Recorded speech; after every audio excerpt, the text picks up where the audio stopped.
building a dynamic economy where we truly find ways, and I'm not saying it's easy, but to create opportunity for all who are inclined will pay dividends.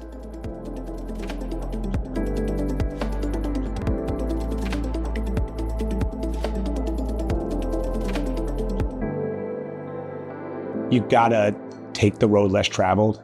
You got to go for the thing that is challenging. If you do all the easy stuff first, it gets really hard to get back to the hard stuff.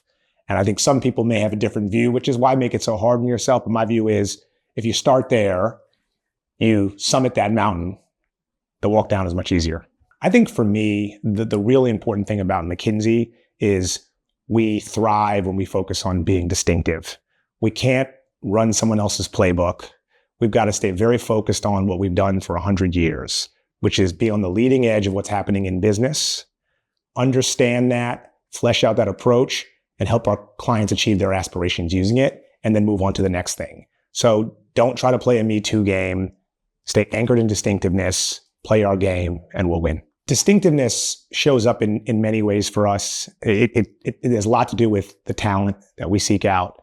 Are we going to a broad set of sources, identifying the most capable, the hungriest, the most resilient individuals? When we think about our work with clients, are we really at the edge of management evolution? And are we bringing new ideas, new recipes, new theories to bear on our clients' problems? It shows up in this day and age around that intersection with technology. I think about this AI moment, and some people say it's disrupting consultant. I actually think it's an accelerant. But how do we take what we're seeing out there in the world, sometimes through partnerships, sometimes through things we built, marry that with 100 years of domain expertise, and really change the impact equation for our clients? And if I reflect on how I'll know whether we were successful, it's about clients. Did we have meaningful, lasting change in our client organizations? And is the sum of those things actually positive for society? I think in all things, you have to be anchored in a true north. And for us, we have a two-part mission. The first is about clients and then having meaningful, lasting impact on clients. And the second part of the mission is our people. How do we create an environment for unrivaled development for the best talent in the world? And so lots of stuff underneath the waterline is going to change, and how we do that has changed and will continue to change. But if we stay anchored in client, we stay anchored in our people, then good things will happen.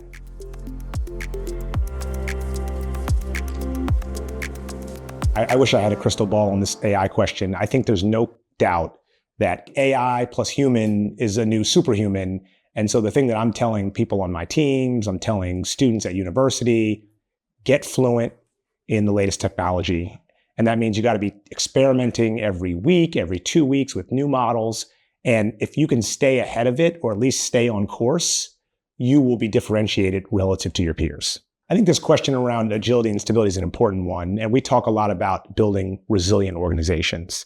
And so, of course, there are some things that are foundational at the core of what a business is. There are many business domains, whether they be a procurement function, a finance function. I think having some level of stability in the way you think about your business model to some extent is important, and how you operate. That being said, the level of disruption, the pace of disruption, you have to build in more of a culture and a mindset of test and learn and innovate and scale. And so, yes, there are some things that are bedrock. Now, we're living in unprecedented times. I think most people would say that. And so I would be very focused on how I build an organization that is resilient, that can stand shocks and changes.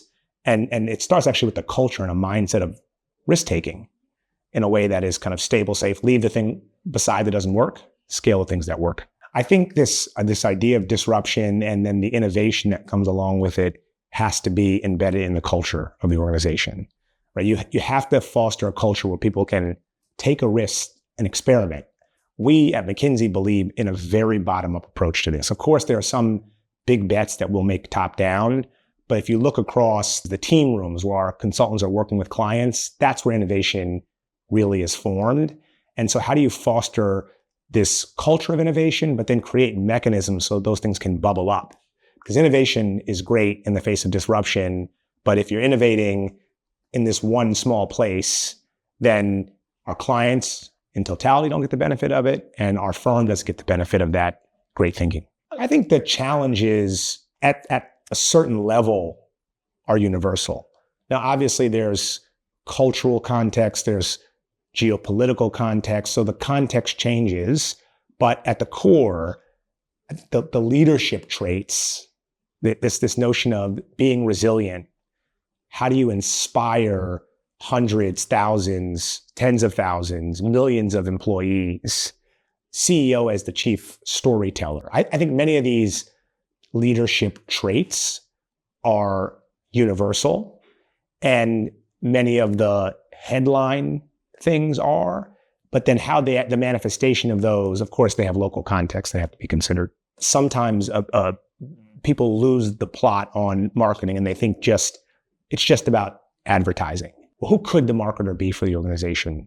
They could be the chief customer insight officer, the person who really understands who is the customer, what do they value, where do they go to explore and find the kinds of products and services they want to use. And so to get to the heart of the question, what mistakes do I see when it comes to pursuing growth, is a very kind of analytic, market-based view of where the profit pools are that is separate maybe, or with an incomplete view of who really is the customer. What is that customer decision journey?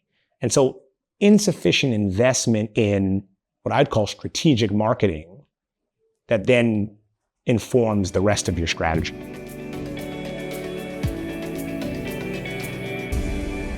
If I think about the workforce and the people that we recruit and bring in, a couple of things are timeless. You have to still be a good conceptual thinker, a good conceptual problem solver. In fact, one of the interesting things about technology is we're now doing AI-enabled interviews, and you can actually then follow through someone's thought process and problem-solving logic via their prompting.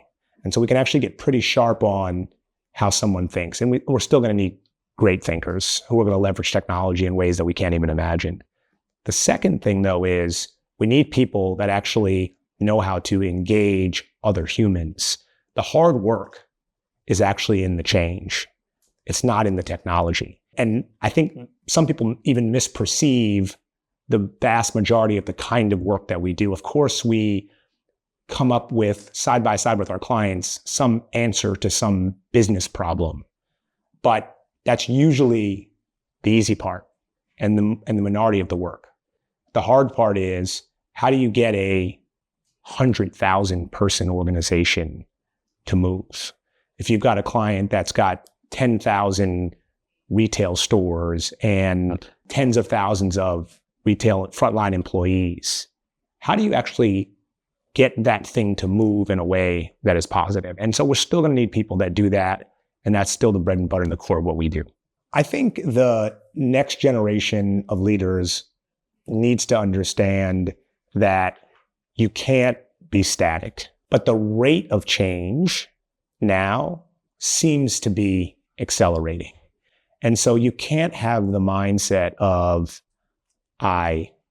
maybe I went to college or graduate school and I learned a thing and I do that thing. Most of the knowledge that I needed, the rest of it is just kind of apprenticeship on the job. I think you have to actually adopt a continuous learning mindset. And I think that will actually really be one of the things that's the most transformed, as the way that humans engage with education broadly to stay relevant as things continue to move at a rapid pace. Building a dynamic economy where we truly find ways, and I'm not saying it's easy, but to create opportunity for all who are inclined will pay dividends.